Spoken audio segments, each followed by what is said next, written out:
Selamat datang and welcome to the Postpartum Wellness Show. I'm Dr. Krista Lau, your host and postpartum wellness consultant. In this show, I share insights and knowledge around approaching your postpartum journey through culture, traditions, and modern postpartum care using my combined experiences as a physician with scientific and public health background, an author, a foreign born U.S. military spouse, and a mom of two.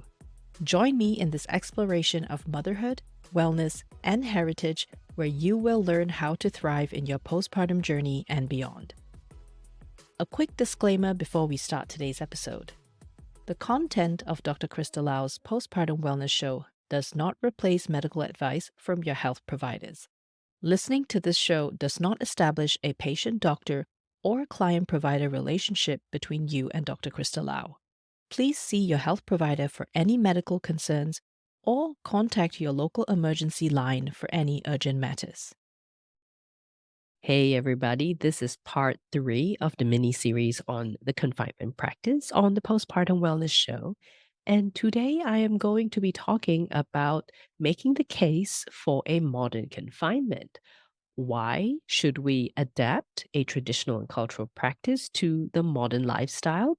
And to make the case for that, I'm going to talk about the challenges of a very traditional confinement practice, but also the benefits of continuing to practice something from our culture and from our heritage.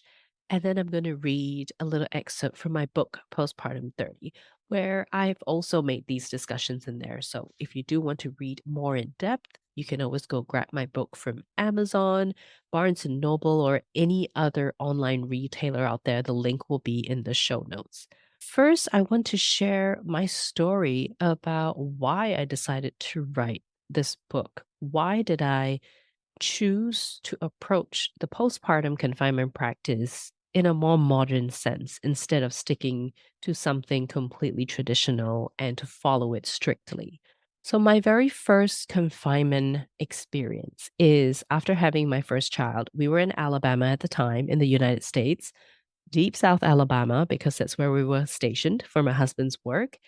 And it was painfully clear that I was not going to be able to carry out or to follow a very traditional confinement 30 days, the way that a lot of women do back in Malaysia.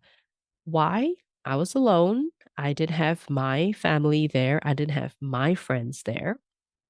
And my husband, I think at the time, I can't remember now if he had 7 days or 21 days of paternity leave, but he did have to take extra leave out of his annual holiday leave to stay home for 30 days. So there were a lot of things working against us to help me practice a proper confinement month, which is why it made sense to adapt a lot of the practices to something that works for where we were in Alabama, where we didn't have that much access to Asian grocers that were big enough that had ingredients that we needed for the foods that I would have liked to eat during the time, to brew the teas that I wanted to, and even for us to access a traditional Chinese medicine pharmacy or doctor or herbalist, we had to travel away from there. And we managed to do that. We managed to tee up a trip in New York when I had to go and do some passport stuff with the Malaysian embassy. So we tied in that trip to look for herbs from a TCM doctor, and we brought that back. So that worked for us. But I do think, what if there are families, and what if you and your partner are not able to access such things because of financial reasons, logistical reasons? There are many reasons why a family would not be able to access certain things for a proper traditional confinement practice in the West. That's why I decided to write this book, Postpartum 30, because it's for women like me and families like mine, where we have moved around quite a bit. Or if you are like me and you've migrated from the East to the West and you still want to follow certain cultural practices, but you're finding it tough because the West is a completely different place. Or if you are a first, second, or more generation Asian who has grown up knowing about cultural practices like this, but you still find it a struggle to follow through with some of them because you're in the West, or if you are like my husband, or if your spouse is like my husband. a Westerner who is married into an Asian family and married into the culture and they want to participate, but they don't know how, then this book is absolutely for all of you guys. Now, let's talk about the challenges of performing or practicing a fully traditional confinement experience. I cite three challenges of performing a traditional confinement in today's era. The first is that it's outdated to the modern woman. And the second is that the traditional confinement practice exclude partners from the postpartum period. And granted, that still happens today in modern postnatal care, but that's a topic for another episode. And finally, a very traditional confinement is inconvenient in our modern world. So let's go back to the first challenge of performing a traditional confinement. Why is it outdated to the modern woman? I'm going to read from my book here. The modern woman has unique challenges compared to the older generation of women. We bear the burden of breaking the cycles of oppression and generational trauma and the sacrifice our maternal elders had to make through no complete fault of their own. We also bear the burden of setting examples for our children to show them that it is possible to break cycles and do better. Modern women everywhere these days also have to think about how much maternity leave they and their partner or spouse can get. Is it financially feasible to carry out a very traditional confinement month?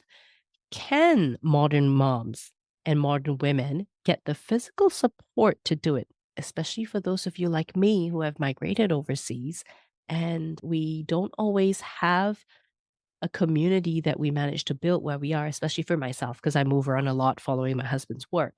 There were likely less of these challenges back in the days when families lived with each other in the same village or neighborhood. We once knew our neighbors really well and trusted many of them, but this connection isn't as common nowadays. Now, the second part. Traditional confinement practices usually excludes partners from the postpartum period, and that is exactly true. Some of them in Asia still do today. My cousin did spend time with his wife in the confinement center in Malaysia. He was allowed to stay there. But I do recall growing up, a lot of confinement centers did not allow fathers to stay overnight or really participate, which we now know that the paternal participation in the postpartum period does make a difference, both in their own postpartum journey. And this is something I'm going to keep repeating as much as I can. Fathers and husbands, spouses, non birthing partners, they have their own postpartum experience, their postpartum journey too. We just need to explore that and give space for them in this time. And that is why throughout my book, and at the end of many chapters, I make a note for spouses, partners, family members, and friends who want to get involved. It is absolutely important for them to be part of the process intimately, to be at the forefront of things, because it sets the tone for how challenging the postpartum period is. It sets the expectation that, hey, we are in this together. It gives the message to mothers that we are here for you. I've got your back. Which brings me to the last challenge of following a very traditional confinement practice. It is inconvenient in the modern world, in a modern society, and in our modern lifestyles. It is just so inconvenient, especially when you're in the West. It's not easy to find the herbs that you need. It is not always easy to find a TCM doctor or herbalist to get the herbs that you need. And a lot of times, it is absolutely safer and better for you to get a prescription from a TCM doctor because everybody's different, their needs are different, but not everybody has access to that, especially not when you're living in Alabama, deep South Alabama, mind you. And even now in Germany, but Germany's a whole different story now with traditional Chinese medicine. I'm going to save that for another episode. You'll be mind blown to know how much TCM is integrated in Western medicine here in Germany. But yes, the inconvenience of getting herbs and ingredients. And also, if you were to follow the very strict practice of no drinking water, only drinking tea and soups, how much time is invested? And also, the notion of you've got to cook everything fresh. It is very time consuming, especially for modern families who may not have both physical resources as well as time and money resources to be able to do that. And not to mention the strict hygiene practices of the traditional style. Oh, I can attest to how uncomfortable that is. Very, very uncomfortable. And I personally did not do a full traditional practice with my first or with my second child. Absolutely not, because it didn't make sense for me to continue doing that when I know the water that I get at home is clean. I'm able to have hot water at any time, and I am able to mimic a warm environment after taking a shower so I don't expose myself to cold and dampness and wind.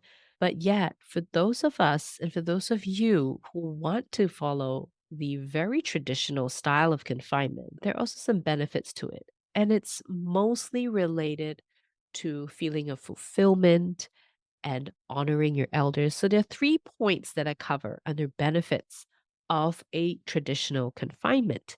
One is when you do the full traditional style, so you remember the nitty-gritty of all of these practices, especially when you write them down, pass on the knowledge. And the second thing is passing down your heritage. When you do full on traditional, it does give you that very unique experience of doing something that not many of us modern women and modern moms do. And that's also a wonderful story to share with your fellow women and moms and your children once they've grown up.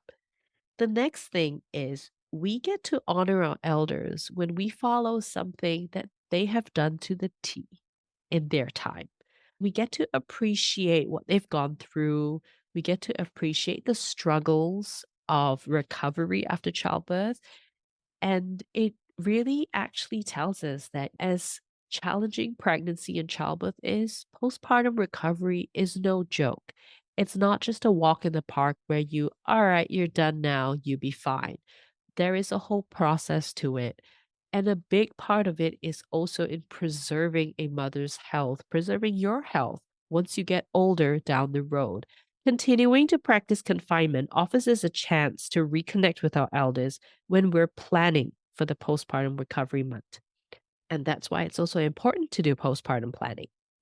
It's a wonderful time to come together and rediscover family traditions and family histories. I can only imagine the new or stronger bonds a modern mom will form with their mothers, aunts, stepmoms, grandmothers, well, any and all the mom figures in their lives.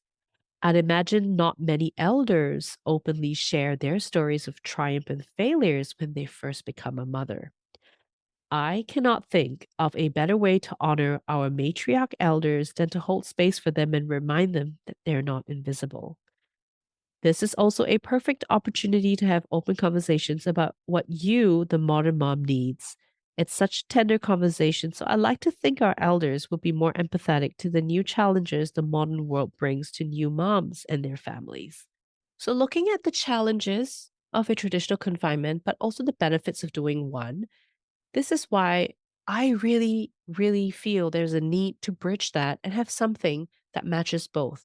That's why the modern confinement practice. It's also important to understand that there is no all left, all right, or black and white.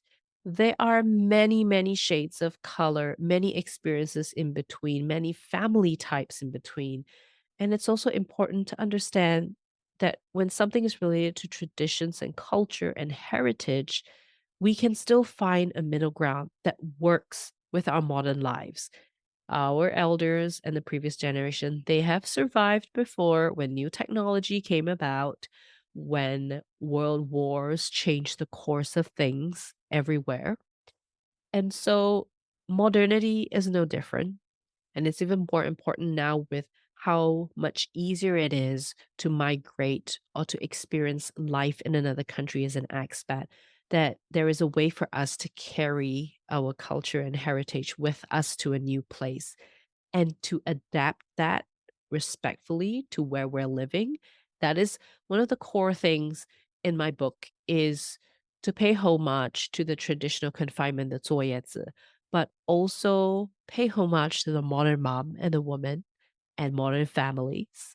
If you and your spouse or partner are the first to raise a mixed race family, like mine, this holds even more value because you're able to pass down your joint heritage once you've tailored a confinement practice to your family.